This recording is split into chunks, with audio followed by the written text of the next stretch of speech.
오늘 하나님께서 우리에게 주시는 말씀 에베소서 6장 18절에서 20절까지의 말씀입니다. 에베소서 6장 18절에서 20절까지의 말씀입니다. Today's scripture is Ephesians chapter 6 verse 18 through 20. 우리 세 절이니까 우리 한 목소리로 우리 함께 하나님의 말씀을 받들어 읽겠습니다. 18 through 20, 우리 18절에서 20절까지 우리 한 목소리로 함께 읽겠습니다. 시작. 모든 기도와 간구로 하되 무시로 성령 안에서 기도하고 이를 위하여 깨어 구하기를 항상 힘쓰며 여러 성도를 위하여 구하고 또 나를 위하여 구할 것은 내게 말씀을 주사 나로 입을 벌려 복음의 비밀을 담대히 알리게 하옵소서 할 것이니 이 일을 위하여 내가 쇠사슬에 매인 사신이 된 것은 나로 이 일에 당연히 할 말을 담대히 하게 하려 하심이니라. 아멘. 하나님의 말씀이었습니다. 우리 잠시 기도하심으로 하나님의 말씀을 듣겠습니다. Let us just pray for prayer. Heavenly Father, thank you so much for giving wonderful today. Lord, in this time we just stand in front of you, Lord, in front of your word. Lord, I ask you, just please open our heart to receive your great message through this time, Lord. Speak, Lord, your servant listening.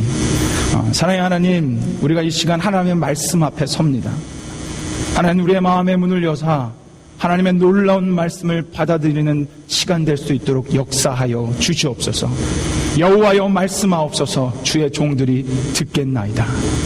감사드리며 우리의 말씀의 주체 되신 예수 그리스도의 이름으로 기도 올렵나이다. 아멘. 감사합니다. 오늘 이렇게 주일 예배에 나오신 여러분들을 환영합니다. 우리 앞뒤 자고 있는 분들을 좀 바라보면서 한번 이렇게 좀 인사하셨으면 좋겠습니다. 오늘도 반갑습니다. 이렇게 인사하십시오. Please say each other. Also, we're just glad to see you. 오늘도 역시 반갑습니다. 여러분들의 보니. 우리 찬양팀이 날로 풍성해지고 있습니다. 많은 우리 형제자매들이 떠나가지고 많은 걱정도 있었지만 또 새롭게 우리 막내가 저 뒤에서 이렇게 숨어서 기타를 쳤는데 보셨는지 모르겠습니다. 그리고 이제 하나 둘씩 또 우리 성은자매도 옆에서 템포러리로 잠시 임시로 서서 이렇게 찡얼을 하지만 이렇게 하나 둘씩 또 이렇게 찬양팀이 또 풍성해지고 하나님께 아름답게 올려드릴 수 있어서 감사합니다. 우리 수고하는 우리 찬양팀에게 격려의 박수 한번 줬으면 좋겠습니다. 감사합니다. 이런 얘기가 있습니다. 기독교 신자였는데요. 매우 방탕하게 살았던 한 총알택시 운전사가 있었대요. 총알택시가 뭔지 아십니까? 미국에 있는지 모르겠어요. 총알같이 빠르게 달리는 택시를 총알택시라고 합니다. 그래서 아저씨 총알처럼 빠르게 해주세요. 그럼 제가 더블로 돈 드릴게요. 이러면 정말 눈썹이 휘날리도록 빨리 달리는 택시가 있습니다. 근데 그분이 기독교 신자였대요. 그리고 방탕한 생활을 했답니다. 그리고 어느 한 경건한 목사님이 계셨습니다. 두 분이 명을 다해서 천국에 갔다고 합니다. 천국에 딱 가가지고 하나님을 대면하는 순간 목사님이 이런 생각을 하더래요. 내가 저 총알택시 운전사와 같이 왔지만 내가 좀 더 칭찬받겠지. 생각해봐라. 나는 경건한 목사였지만 저 사람은 총알택시로 겨우겨우 하나님의 은혜로 우리 박경희 선생님이 자주 말씀하셨는데 턱걸이로 천국에 왔는데 내가 또 하나님께 칭찬 많이 받겠지 라고 생각을 했는데 이상하게도 하나님이 목사님을 칭찬한 게 아니라 총알택시 운전사를 칭찬했다고 합니다. 너무 기분이 이상해서 가만히 있다가 목사님이 하나님께 여쭙대요. 하나님, 왜 제가 아니라 저 총알택시를 더 칭찬해 주셨습니까? 그랬더니 하나님 뭐라 그랬는지 아십니까? 목사야, 너는 늘 사람을 졸게 했지만 저 총알택시 운전사는 늘 사람에게 기도하게 했단다. 네. 어떻게 보면 우습게소리입니다. 네. 총알택시를 하도 빠르게 가다니 너무 무서워서 기도하게 했다라는 거예요. 그리고 목사님은 하도 졸리게 해서 많은 사람을 졸게 했다라는 얘기입니다. 이 얘기는 어떻게 보면 그냥 웃을 수 있는 거지만 또 다른 한편에는 기도의 중요성을 이야기하고 있습니다. 기도가 그만큼 중요하다는 얘기겠죠. 여러분이 교회 생활을 하면서 가장 많이 듣는 얘기 중에 하나는 아마 기도일 것입니다. 기도. 기도해라. 기도해라. 많은 설교가 기도라는 주제를 통해서 선포되어지고 있고요. 교회 안의 프로그램마다 기도라는 주제가 빠지지 않고 있습니다. 그만큼 기도란 신앙생활에 굉장히 중요한 위치를 차지하고 있는 것이 현실입니다. 그런데 재미난 건요, 성도님들하고 얘기하거나 우리 청년들하고도 얘기하면 기도가 어렵답니다. 우리 성도님들 가운데도 많은 그런 고백을 하셨어요. 기도가 안 나온다라는 거예요. 기도가 어렵다라는 겁니다. 찬양은 곧잘 따라합니다. 그리고 찬양 가운데 은혜도 받아요. 그리고 하나님의 말씀은요, 잘 듣습니다. 그리고 잘 읽습니다. 그러면서 또 은혜도 받습니다. 그런데 유독 이상하게도 기도는 그렇게 힘들어요. 그래서 많은 분들이 기도는 어렵다, 힘들다, 또 기도하기를 두려워하고 주저주저하는 모습들을 많이 보았습니다. 여러분과 제가 읽은 오늘 말씀은요, 읽으셔서 아시겠지만 기도에 대한 말씀이에요. 특별히 우리가 왜 기도해야 되는지 기도의 근본 정신을 분명하게 우리가 알려주는 메시지입니다. 그래서 오늘 기도를 어려워하시는 분들, 혹은 기도가 안 나오시는 분들, 혹은 내가 기도의 사람으로 더욱더 거듭나고 싶어하는 사람들은 누구나 다 경청해야 되는 하나님의 말씀입니다.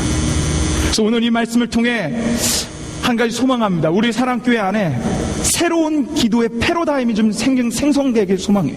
그리고 기도라는 것이 정확히 무엇인지를 분명한 정의를 깨달아서 내 삶의 기도의 유익이 좀 넘쳐나기를 원합니다. 그래서 오늘 말씀을 통해서 기도가 어렵다라고 고백하기보단, 기도가 이렇게 하는 거구나, 기도란 이런 거구나, 내가 기도를 해야 되는구나 라는 마음과 결단이 생기게 되는 그런 놀라운 시간이 되기를 소망합니다. 그런 소망하는 마음을 가지고 아마 우리 말씀의 여정을 출발하겠습니다. 우리는 지난주까지 예배소서 이 강의 말씀을 통해서요, 6장 10절에서 17절까지 어떤 말씀을 들었냐면 하나님의 전신갑주에 관한 말씀을 들었습니다. 그러니까 우리가 예수 그리스도를 믿어 새로운 피조물, 하나님의 걸작품이 되었지만 그걸로 끝나는 것이 아니라는 거예요. 우리 안에 영적 전쟁이 찾아온다라는 겁니다. 우리가 하나님의 사람으로 살아가지 못하도록 악한 세력들이 계속 우리를 향해 덤벼든다라는 거예요. 그 가운데 너희가 승리하기 위해 하나님의 전신갑주를 입어라 라는 말씀을 우리가 6주 동안 아주 세밀하게 우리가 보았습니다. 여러분, 하나님의 6가지 전신갑주 다 입고 오셨습니까? 제가 절대로 벗지 말라고 했어요. 기억하시죠? 벗고 오신 거 아니시죠? 복음의 신발 팽겨치고 오신 거 아니시죠? 이 6가지의 전신갑주는 여러분이 천국 가실 때까지 입고 계셔야 돼요. 그래야 우리가 승리의 삶으로 걸어나갈 수 있습니다. 사실상 오늘 본문도요, 지난주까지 계속 우리에게 선포되었던 영적 전쟁에 대한 말씀의 연속선상에 있는 말씀입니다. 뗄래야 뗄 수가 없는 말씀이에요. 17절까지 사도 바울은 하나님의 전신갑주, 영적 전쟁이 무엇인지를 계속 하나하나 세밀하게 얘기하고 난 후에 바로 오늘 읽었던 18절 말씀에 뭐라고 얘기하냐면 기도하라 라고 얘기합니다. 기도하라. 자, 오늘 하나님께서 우리에게 주시는 그 18절 말씀 우리 한번 같이 읽어보도록 하겠습니다. 같이 읽겠습니다. 시작. 모든 기도와 간구로 하되 무시로 성령 안에서 기도하고 이를 위하여 깨어 구하기를 항상 힘쓰며 여러 성도들을 위하여 구하고. 하나님께서 하나님의 전신갑주를 취하라 얘기한 후에 바로 다른 이야기를 하는 것이 아니라 항상 깨어 기도하라는 말씀을 우리에게 주십니다. 여러분, 하나님의 말씀에는요, 모든 말씀에는 의도가 있으세요. 하나님이 주고자 하시는 의도가 있으세요. 그래서 지난주 날 말씀처럼 우리는 말씀을 상고해야 되는 겁니다. 이 말씀은 그냥 17절 그냥 끝나고 하나님이 임의적으로 18절을 주신 것이 아니라 분명한 하나님의 의도를 가지고 주셨다는 거예요. 그렇다면 우리는 질문해야 됩니다. 왜 하나님 주셨을까? 왜 하나님이 영적 전쟁, 하나님의 전신갑주를 주고 난 이후에 바로 우리에게 항상 깨어 기도하라는 말씀을 주셨을까? 질문하고 궁금해하며 우린 답을 찾아봐야 돼요. 오늘 이 말씀에 대한 이해를 하기 위해서는요, 우리가 복음서 말씀을 한번 볼 필요가 있습니다. 아마 단적인 예가 될 거예요. 이 예를 제가 들려드리면 여러분 아하 하실 겁니다. 마가복음 9장에 가보시면요, 아직 보여주지 마시고요, 지난주는 미리 보여주셨는데 지금은 보여주지 마시고요, 마가복음 9장에 가보시면 한 사건이 일어나는데 어떤 사건이 일어나냐면 예수님께서 귀신 들린 소년을 쫓아내는, 그리고 귀신 들린 소년을 치는 장면이 나옵니다. 그게 마가복음 9장의 모습이에요. 그런데 예수님께서 그 귀신 들린 소년을 쫓아내기 이전에 어떤 사건이 먼저 있었냐면 예수님의 제자들이 그 귀신 들린 소년을 쫓아내려고 시도하는 장면이 나옵니다. 그러나 실패하고 말아요. 제자들은 귀신을 못 쫓아냈습니다. 그러고 나서 예수님이 오시고 난 후 예수님께서 직접 귀신을 쫓아내셨습니다. 그러고 나서 제자들이 묻습니다. 왜 우리는 못했습니까? 그리고 예수님께서 아주 정확한 대답을 하세요. 자, 우리 그 말씀 한번 같이 읽어보겠습니다. 마가복음 9장 28절에서 29절 말씀입니다. 자, 저 말씀 우리 한번 같이 한 목소리로 읽겠습니다. 시작. 집에 들어가심에 제자들이 종용이 묻자오되 우리는 어찌하여 능히 그 귀신을 쫓아내지 못하리니까? 이르시되 기도 외에 다른 것으로는 이런 유가 나갈 수 없느니라 하시니라. 아멘. 예수님께서 대답 주신 게 뭡니까? 제자들이 귀신을 쫓아내지 못한 이유가 뭐예요? 기도 때문이에요. 기도를 하지 않아서라고 얘기하십니다. 그러니까 이 말씀을 통해서 기도 말고는 이런 일이 일어날 방법이 없다라고 말씀하시면서 기도가 중요함을 우리에게 분명하게 주고 있어요. 이 말씀만 봐도 우리는 기도의 중요성을 알 수 있습니다. 그러나 사실상 이렇게만 읽고선 이 말씀의 참뜻을 이해할 수 없어요. 제가 누누이 말씀드린 건 뭡니까? 성경은 강해적으로 읽어야 된다는 거예요. 처음부터 끝까지 순차적으로. 왜냐? 하나님의 의도가 담겨있기 때문에. 이 사건이 일어나기 전에 정말 중요한 사건이 마가복음 6장 바로 앞에 나타나요. 그리고 나서 이 말씀이 나오는 겁니다. 어떤 사건이 일어나는지 마가복음 6장 7절 말씀으로 한번 같이 읽어보도록 하겠습니다. 잘 보세요. 이 말씀 같이 읽겠습니다. 시작. 12제자를 부르사 둘씩 보내시며 더러운 귀신을 제어하는 권세를 주시고. 아멘. 이 말씀이 아까 9장에서 제자들이 귀신을 쫓아내지 못하고 그런 장면 전에 있었던 말씀이에요. 아까는 9장 말씀이고 이건 6장 말씀입니다. 제자들이 귀신을 쫓아내기 전에 어떤 일이 일어납니까? 예수님께서 제자들에게 뭘 주셨어요? 귀신을 제어할 수 있는 권세를 주셨습니다. 그런데 그 권세를 가지고 있었던 제자들이요, 귀신을 쫓겨냅니까? 쫓아내지 못합니까? 쫓아내지 못합니다. 귀신을 쫓아내지 못하는 사건은요, 단지 제자들이 능력이 부족한 것이 아니에요. 이 사건에서 예수님이 대답하신 건요, 단지 그냥 기도해라 라는 메시지가 아닙니다. 어떤 메시지냐면 기도의 중요성을 얘기하는 거예요. 너희가 아무리 귀신을 쫓아내는 권세가 있다고 할지언정 누가 그 권세를 너희에게 주셨냐라는 거예요. 너희가 아무리 능력을 갖고 있다고 해도 그 능력을 누가 줬냐는 겁니다. 그리고 너희가 너희 스스로 하고 있냐, 아니면 나 하나님을 바라보며 나를 의지하며 나아가고 있냐, 이 말씀을 하고 계신 겁니다. 단지 기도가 다다 이런 말씀을 하는 게 아니에요. 단순한 말씀이 아닙니다. 너희가 누구를 바라보고 있느냐입니다. 자, 이 말씀을 가지고요, 다시 오늘 에베소서 말씀으로 다시 돌아와 보십시오. 자, 우리도 지난 주 동안 뭘 받았습니까? 하나님의 능력인 하나님의 전신갑주를 받았어요. 이건 하나님의 권세입니다.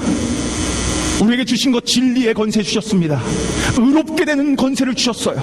복음, 평안이 넘쳐나는 예수님이 나와 동행하시는 권세를 주셨습니다. 구원의 선물을 주셨어요. 믿음의 선물을 주셨습니다. 우리에게는 놀라운 권세가 있습니다. 그러나 우리가 이 놀라운 권세를 가지고 있지만 우리가 만약 이 권세를 주신 예수 그리스도 우리 주 하나님을 바라보지 못한다면 그 권세는 아무것도 아니라는 말씀이에요. 그래서 오늘 하나님은 우리에게 이런 말씀을 하시는 겁니다. 기도 외에는 다른 방법이 없다. 너희가 아무리 전신갑주를 입고 승리할 수 있을 것 같지만 너희가 기도하지 않으면, 다른 말로 해서 나를 의뢰하거나 나를 의지하거나 나를 바라보지 않으면 너희는 실패하고 만다. 너에게 실질적인 힘은 바로 나에게서 나오기 때문이다. 우리에게 전신갑주를 주신 분도 우리를 승리케 하실 분도 다 하나님이라는 겁니다. 그래서 여러분과 저는요 기도해야 합니다. 여러분과 저는요 기도해야 돼요. 여러분 가운데 혹시 구원받은 백성이라고 감사하는 분들이 계십니까? 여러분 가운데 혹시 내가 믿음이 좋다라고 그런 자신을 가지고 계신 분 계십니까? 여러분 가운데 혹시 성령의 능력을 받아서, 성령의 체험을 받아서 성령의 능력을 행사하고 계신 분들 계십니까? 아니면 여러분들 가운데 산을 옮길 만한 믿음을 가지고 계신 분 계십니까? 그러나 기도하지 않으면 아무것도 아닙니다. 여러분에게 그것들 주신 거는 다 우리 주 하나님이십니다. 우리 주 하나님이 그걸 주시고 공급하셨기에 공급하신 하나님께 우리는 의뢰하고 의지하며 그분 앞에 무릎 꿇어야 되는 그분의 피조물에 불과한 것입니다. 오늘 말씀은 그 얘기를 우리에게 듣는 거예요. 너희가 전능자 되신 주님 앞에, 창조자 되신 주님 앞에, 구원자 되신 주님 앞에, 주권자 되신 주님 앞에 겸손히 무릎 꿇며 하나님이 우리 모든 것 주셨습니다. 하나님이 나를 승리케 할 수 있습니다라고 고백하라는 거예요. 이것이 바로 오늘 기도의 핵심이며 우리에게 주시는 이 말씀의 이유입니다. 18세기에 가장 위대한 목사님이 한 분 계셨어요. 그 목사님을 한 명 꼽으라고 하면 아마 모두 다 누구나 할 것 없이 스펄전 목사님이라고 얘기할 것입니다. 제가 전에도 잠깐 짧게 말씀드렸지만 이 스펄전 목사님은요 18살 때부터 목회를 시작하셨어요. 엄청난 어린 나이에 목회를 시작했습니다. 그러나 전무후무하게 영국에서 가장 위대한 목회를 하신 분 중에 한 분이 엄청난 영향력을 가지고 있었습니다. 이분의 별명은 설교의 왕자였어요. 설교에 탁월한 은사를 가지고 있었습니다. 이분이 사역하던 당시 최고 2만 명, 그래서 실질적으로 메가처치가 이때부터 탄생되기 시작했습니다. 많은 사람들이 몰렸습니다. 그리고 그 교회 안에 성령이 충만하고 하나님의 영광이 비춰졌어요. 그래서 지금도 신학교에서 설교학을 배울 때 이 목사님을 우리가 연구하고 배우고 있습니다. 근데 그분의 일대기 가운데 이런 얘기가 나옵니다. 이분이 워낙 훌륭하신 분이니까 많은 목사님들이 그분을 찾아가서 묻습니다. 어떻게 하면 목사님처럼 그런 영향력 있는 목회를 할 수 있습니까? 많은 분들이 물었어요. 그랬더니 이 목회자님은, 이 스펄전 목사님은 아무 말 없이 그 질문하는 사람을 가지고 교회 본당 밑으로 내려갔다고 합니다. 교회 본당 밑으로. 어두컴컴했습니다. 그러나 그곳은 그 교회와 목사님을 위해 기도하는 성도들의 뜨거움이 있었어요. 어두운 곳이었지만 그곳은 용광로와도 같은 곳이었습니다. 그곳을 보여주며 목사님은 이렇게 얘기했습니다. 나의 목회의 비밀은 바로 이곳에 있습니다. 내 설교의 비밀은 바로 이곳에 있습니다. 내 리더십의 비밀은 바로 이곳에 있습니다. 이것이 내 목회의 원동력입니다. 스펄전 목사님은 자타공인할 수 있는 최고의 목회자였어요. 설교의 왕자입니다. 그러나 그분이 하는 말씀이 나는 기도 때문에 그렇게 될 수 있었다. 나는 기도 때문에 능력을 발휘할 수 있었다라고 말씀하신 겁니다. 사랑하는 여러분, 오늘 제가 기도에 대한 정의를 내릴 거예요. 기도에 대한 정의. 이 정의를 여러분 마음에 꼭 새기고 돌아가십시오. 여러분 잘 들으십시오. 기도란 나는 할 수 없지만 하나님은 하실 수 있다라는 고백입니다. 다시 말씀드립니다. 기도란 나는 할 수 없지만, 나는 그런 무능력한 자이지만 하나님은 전능자 하나님이시기 때문에 하실 수 있다라는 고백이에요. 이것이 기도입니다. 그래서 기도는요 겸손인 거예요. 그래서 우리는 기도를 해야 됩니다. 그래서 우리는 그 전능자 되신 하나님 앞에 무릎을 꿇어야 되는 피조물에 불과합니다. 그런데 오늘 말씀은요, 우리를 통해 말씀하시는 거는 계속적으로 쉬지 말고 기도하라는 거예요. 그리고 그것으로 끝나는 것이 아니라 오늘 18절 말씀 한번 다시 보십시오. 18절 말씀 후반절에 뭐라고 얘기하냐면 다른 이들을 위해서 기도하라고 합니다. 후반절 보십시오. 깨어 구하기를 항상 힘쓰며 누구를 위해 기도하라고 써 있습니까? 다른 성도들을 위하여, 다른 사람들을 위해서 기도하라는 거예요. 그 이유는 나에게도, 이 부족한 나에게도 하나님의 힘과 능력이 필요한 것처럼 내 옆에 사랑하는 가족, 사랑하는 동역자, 이 사람에게도 하나님의 도우심이 필요하다라는 거예요. 그래서 다른 사람을 위해 기도해야 되는 겁니다. 하나님, 이 친구도 하나님의 은혜가 필요합니다. 하나님, 내 가족도 하나님의 능력이 필요합니다. 그러니 하나님, 이들을 불쌍히 여겨주십시오. 그래서 다른 이들을 위해서 기도하라는 거예요. 그리고 끊임없이 지금 그 다음 19절 말씀에 사도 바울은 또 이렇게 얘기합니다. 우리 19절 말씀 한번 우리 같이 읽겠습니다. 같이 읽겠습니다. 시작. 또 나를 위하여 구할 것은 내게 말씀을 주사 나로 입을 벌려 복음의 비밀을 담대히 알리게 하옵소서 할 것이니. 아멘. 여러분, 사도 바울은요, 특별한 은혜를 받은 자였어요. 지혜도 있었습니다. 지식도 있었습니다. 그래서 성경에 신약 성경을 13권 14권이나 집필했어요. 이 사람은 굉장한 능력의 소유자였습니다. 사도행전 말씀을 보시면 사도 바울의 수건만 만져도 병이 치유가 됐어요. 그런 능력을 가지고 있었습니다. 엄청난 능력의 소유자였지만 사도 바울은 분명히 알고 있는 게 있었습니다. 이 능력은 하나님께로부터 나왔다라는 거예요. 그래서 사도 바울이 지금 고백하는 겁니다. 여러분, 나 기도해 주십시오. 내가 이 복음의 사역을 감당하는데 여러분이 날 위해 기도해 주셔야지. 난 능히 감당할 수 있는 부족한 자입니다.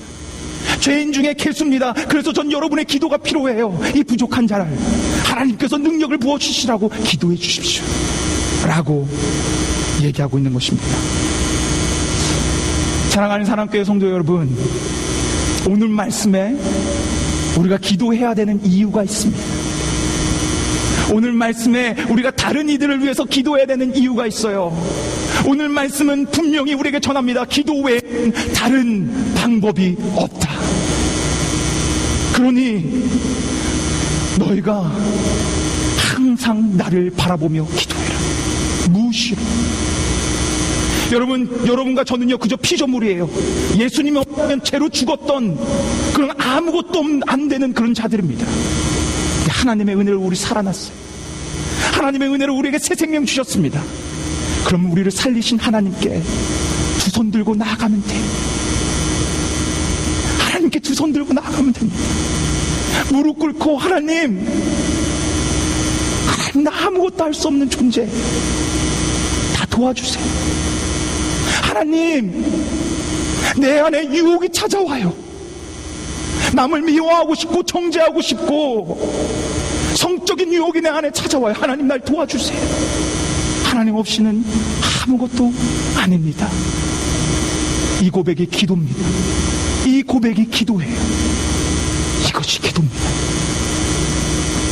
그리고 무시로 기도하라 그랬어요. 데살로니가전서 5장 17절에는 쉬지 말고 기도하라 그랬습니다. 우리의 기도의 패러다임을 바꾸십시오. 우리가 기도가 어려운 이유 중에 하나는요, 항상 기도는 교회에 나와 무릎 꿇고 두 손 모으고 머리 숙이며 이렇게 하는 게 기도라는 그런 고정관념이 박혀있기 때문에 그렇습니다. 그거 기도 맞습니다.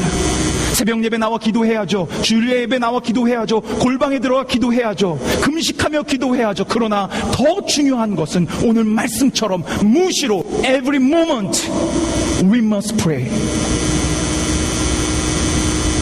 우리가 길을 가고 있거나 앉아있거나 TV를 보고 있거나 공부를 하고 있거나 시시때때로 하나님과 교제하는 것, 하나님께 두 손 드는 것, 하나님 대화하는 것, 그것이 기도입니다.